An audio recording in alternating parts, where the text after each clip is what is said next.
மாமியாருக்கே விநாயகர் வேஷம் போட்டு விட்டா மாமியார் மூஞ்சில மட்டும் நீ விநாயகர் வரைஞ்சிட்டான் அப்படியே விநாயகர் மாதிரி தான் இருக்கும். எப்பயா நீ சமாளிச்சிட வேண்டியதான்.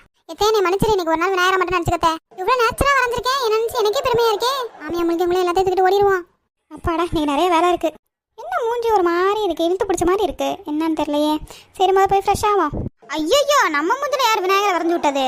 கணபதியே வருவாய் அருள்வாய்.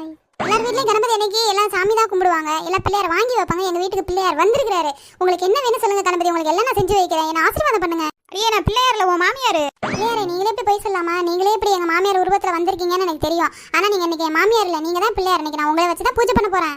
வாங்க போலாம். வாங்க வாங்க. அண்ணி அம்மா எங்க? நீ உங்க வீட்டு பிள்ளையார் எப்படி நேச்சுரா சூப்பரா இருக்க அண்ணி. பிள்ளையார் இல்லடி நான் தாண்டி உங்க அம்மா. ஏமா என்னது இது வேஷம்? பிள்ளையார் வாங்கிட்டு வர சொன்னா அதை மறந்துவிட்டு எனக்கு மூஞ்சில பெயிண்ட் அடிச்சு என்ன பிள்ளையார் ஆக்கிட்டாமா? ஏமா இது கூட நல்லா தான் இருக்கு. உட இன்னைக்கு ஒரு நாள் நீ பிள்ளையாரு, உனக்கு எல்லாம் படைப்பாங்க, எல்லாத்தையும் வச்சு சாப்பிடு. ஏண்டி உங்க மாமியாரும் இல்ல? ஏதோ நல்லா நேரம்